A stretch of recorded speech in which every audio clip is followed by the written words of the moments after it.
Welcome to my kingdom, or welcome back to my kingdom. Thank you for existing. My name is KingZoePLUR. I am a talent promoter, event planner, and artist in my city of Pittsburgh. And today I'm doing a story time because I thought of this story today while doing the dishes, and it's been stuck in there. Like, I have to tell you guys, crazy, traumatic, humiliating, and embarrassing. But before we get into that, make sure to like this video because there are far too many more views than likes on literally all my videos. So please like my videos if you're freaking watching them, the majority of them, and you like them.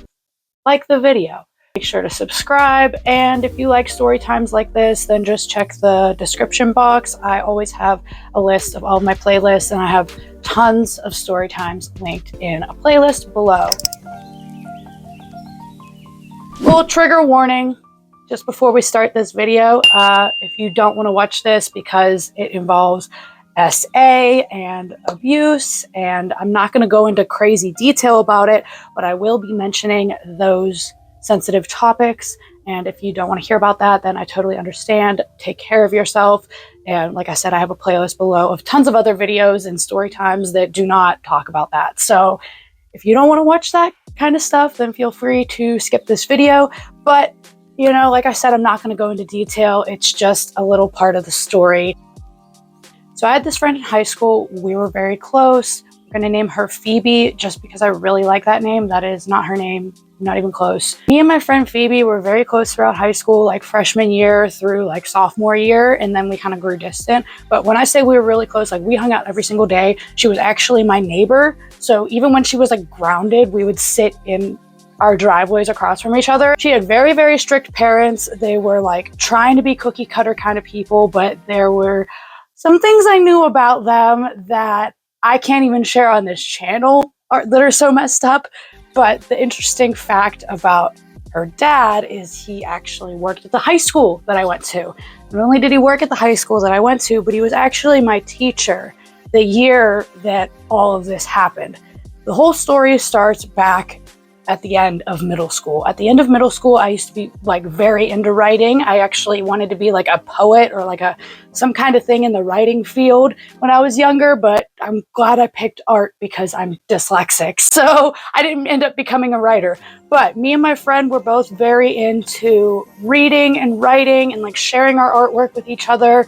And when me and Phoebe would hang out, we would share, you know, songs that we wrote, just silly little things, poems that we wrote, even diary entries, just like anything we were working on, we would share with each other when we were hanging out and stuff like that. So back then I wrote a lot. I had a lot of different projects going on at the same time. So I was going from middle school into high school, and everybody was like, oh my gosh, that's like a really pivotal point in your life, all this stuff. So I was like, hey, what if I like document the entire year, like from the end of middle school, summer of middle school to the summer of high school. So that's what I ended up doing. I basically journaled every other day, at least, in a little Word document. I typed the whole thing up because, a little fun fact about me, I have terrible handwriting. Like, nobody can read my handwriting. That's why all my documents for my parties are typed up so that people can read the pre-sale list and people can read the time slots. Like, I simply cannot write things. Like, I'm dyslexic, I have poor handwriting. So I typed the whole thing up. This was like a very official project. And I ended up calling the thing 365 days because I'm very friggin' creative as a 13-year-old. Technically, I was 12 when I started it. So anyway, fast forward, nothing really important or interesting happens the middle school summer into high school. Like that summer from middle school into high school, nothing really important happens. It's just, you know, it's a summer. It's a good summer. Like anybody else, when you start high school, it can be a rocky time. You're finding yourself, you're trying to get things done in life, you're going to school, maybe have a job, have crushes. A lot of embarrassing stuff happened for me, and it all starts off with basically my boyfriend at the time sexually assaulted me at the beginning of freshman year. It's real. If you see me smiling at all, it's not funny. It's just like I use humor to cope. So I'm trying really hard, like not to be like silly right now, but that's what happened. I've talked about this in other videos before too, but yeah, I wrote about it because that's how I coped with it. Like my boyfriend had sexually assaulted me, and then what happened after that is I went to the hospital And then after that, one of my exes tried to end my life. So here I am, 12, 13 years old, writing about sexual assault, abuse, domestic abuse, horrible relationship issues, crushes I've had on people. I knew that I was like already bisexual and stuff, but I talked about like, you know, gender identity. I talked about girls I was dating. I talked about lesbian sex. I talked about it all, honey, in this diary, in detail, because it's a diary, and I was trying to document everything that happened. And so many traumatic things happened to me that year that it was just stuff that you only tell your really, really close friend. And that's the thing, is like, I told Phoebe about all of this, like in real time as it was happening. I decided around December or January of that freshman year that I wanted to share this work of art that I was it was really traumatic, but I wanted to share this with Phoebe because I was like, we had already talked about all this stuff. We had already like shared so much of our work with each other before that I didn't think anything of it, okay? I didn't think anything of it. So I continue writing in this. It's like a very big project to me. Like I said, I was writing in it constantly. I wanted to write this for a full year. So I basically stopped at the end of freshman year, and I kind of revised it through the summer and then made like a little cover photo thing, like a cover for it. I made like a prologue. I made it set up like an actual novel. Like, I don't know what I was trying to do. When I was a kid, I thought that like my life was so interesting that I could just like write about it. People would purchase the book and read it. But now I just talk to myself in my room instead, because it's not profitable. It's not a job yet. Like and subscribe, and maybe it will be. But anyway, yeah, I really thought that that's what I was going to do with my life. So I was formatting this journal like it was a book. You know, I had like a goal in my life to actually publish these things when I was comfortable. But at this time, when it had just happened to me 6 months to a year ago, back to back to back, all these traumatic incidences that I was writing in detail in this journal, I wasn't ready for that to come out yet. I was only ready to show it to my one friend. I was only ready for me and Phoebe to read that. So I printed it all off on my family computer. It's all typed up using my family ink to print off over 300 pages of my life for the past year. You know what I'm saying? This is a lot of information. I get it ready. I have it in like my backpack for the day. I was literally going to give it to her at school because I didn't know, like, her parents were so damn strict. I never knew when she was grounded, when she wasn't grounded, when she was allowed to leave the house, when she was only allowed to be 5 feet from the house. Like, it was crazy, okay? She had very, very strict parents. If y'all had strict parents, you'll understand, or if you had a friend who had strict parents, you'll get it. But I can't really explain the way their mind works. But I go over and I am hanging out with her after school, and we have the same bus, obviously. We came home on the bus. So we're chilling in the driveway, and I give her my journal for the past year and a half. We're sitting in the driveway in that moment. She might have been even grounded already. Usually whatever we read or shared with each other, it was short enough to get through during the time we were hanging out. But if something is over 300 pages, you can't really get through that while you're hanging out. So I just let her take it home with her. And now this is where I majorly fucked up. This is where everything could have been solved. I know that her parents are strict. I know that they go through everything. Why I did this, I don't know. We're hanging out. We finish our little hangout. I go home. She goes home like right at 8 o'clock. Because like I said, very strict parents. If she was home at 8:01, she would have got yelled at, hit, or allegedly worse. I don't know. So the morning rolls around, and like I said, her dad worked at the high school. So he would sometimes take us to school together. Like, I would go over there, and it would just be kind of like an unspoken thing where I would show up and be like, hey guys. Sometimes I would go in their house and we would just like make coffee and stuff in the morning. I mean, her parents weren't really that down with me. They didn't really like me, but they were like, had to be cordial kind of, because it would be weird if they weren't. But at this moment, the tension was high, okay? I go into their driveway. I walk my ass into their garage. They're getting into their car to leave. And I'm like, you know, why are you guys acting so cold? They just like give me this look like of the disappointment. Like, even Phoebe is looking at me kind of upset and like not as stoked to see me. And like, they hadn't texted me or anything. So I was confused. And they were like, you know what? How about you just like go with your dad this morning? And I was like, gosh darn it, I'm glad my dad's even home. You should have texted me this, because I knew they got up at like 4 a.m. So I was like very confused at why they wouldn't let me come with them. So I was like, yeah, I can go with my dad, but like, why? And then they made up some bullshit excuse. Literally, her dad is like, oh, I have to get some stuff done before school starts today. And it's like, honey, we're heading out at the same time. Like, you're not getting there like even 5 minutes before the bell rings. You know what I mean? Like, there is no way that you can't take me when I'm right here because you have extra stuff to get done early at school today that you can't get done in time for homeroom to start. You know what I mean? So I just knew it was bullshit. I kind of knew something was up, but I didn't think much of it because I was a dumbass. And also I was on like a lot of medications at the time that kind of made me like, well, not kind of, I was out of it. I was legally like high all the time. It was really messed up. I will talk about that more if you want me to in the future. But anyway, I go get a ride from my dad. It's all fine. And then I make it to school in the morning, and we would wait in the cafeteria before like homeroom would start. So we were waiting in the cafeteria, and I see Phoebe over there, and they come over and they're looking all upset, and they're like, dude, my dad went through my stuff again. And I was like, Phoebe said that her dad had yelled at her so bad the night before, like literally woke her up out of her bed and was like, what the F is this? Like, what is this? She goes, my dad had read your entire diary, front to back, all the details.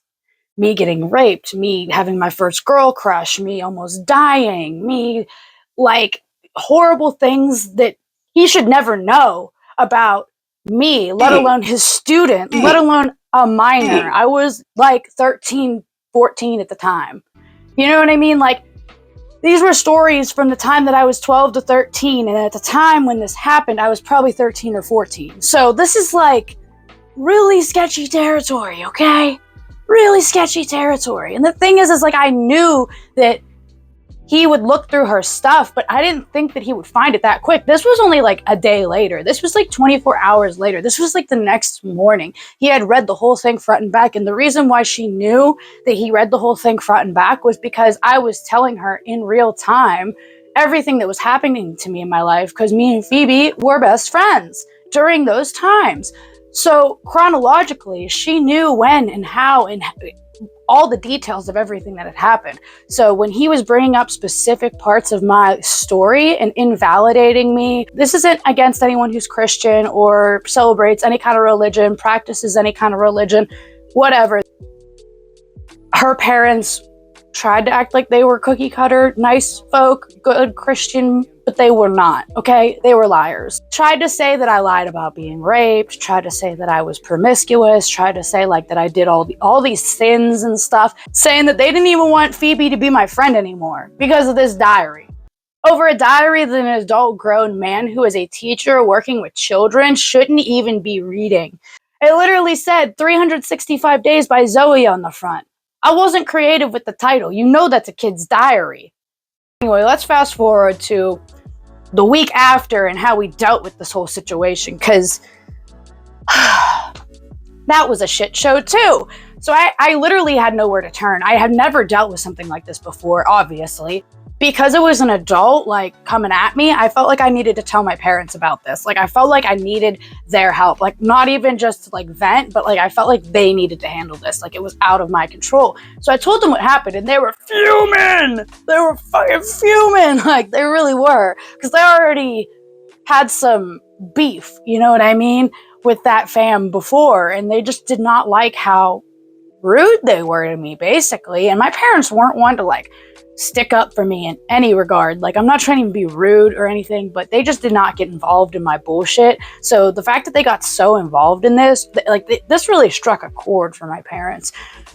So they go over there and freaking yell at him and all this bullshit, and he tries to deny that he ever did any of that.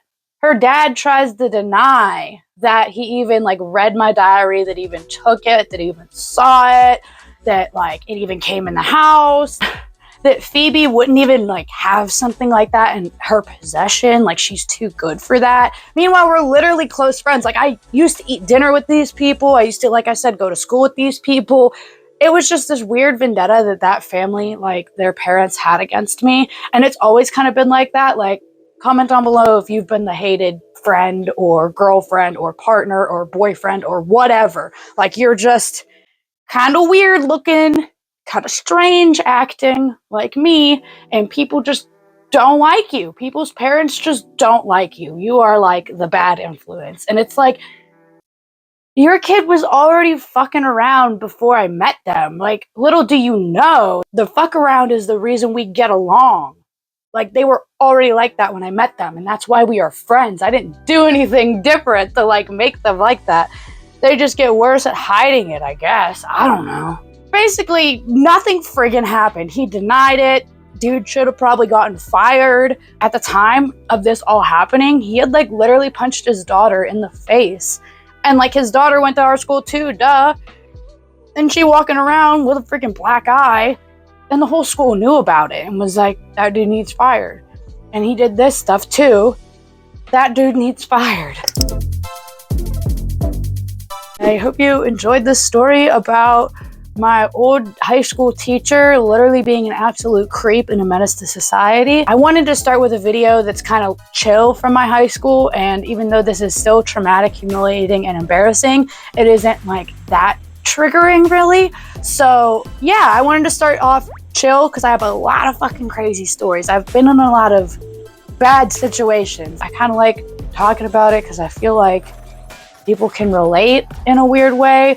Even if like not everybody has had that crazy of a life, I feel like there's a lot of life lessons to be learned here. Like, at least I graduated is a good lesson to learn here. You know what I mean? You might not have the same experiences in high school, college, whatever school, but like at least you graduated type of thing. Anyway, I don't know. I'm just talking at this point. If you want to buy some of my artwork or my merch from my promotion company, make sure to go to KingZoePLUR.com. I have tons of things on there. I even have a new t-shirt that says, "Too much buddy, not enough fuck." We all been there. You can cop that on KingZoePLUR.com. I have an Instagram for all of my doings and things. My main account is Zoeplur. My promotion company account for raves and bookings, message me on there and you might get a response, is at PLURKingdomPromo. My Instagram for my artwork is at KingsNewCraft. I have a Twitter for my artwork and a Twitter for my raves and bookings. My Twitter for my artwork is at KingZoePLUR. My Twitter for my raves and bookings is at PLURKingdom. And yeah, all my other things should be in the description. Stay up to date with all the things I'm doing. Just remember that anybody can be amazing if they just be themselves. And at least you made it. You know what I mean? The journey might not have been as smooth as you wanted it to be, but the rough parts made you into the person you are today. So remember that for your future journeys and try to enjoy the journey. Anyway, guys, I freaking love you. Thank you for freaking watching. Thank you for being great. Yeah, goodbye.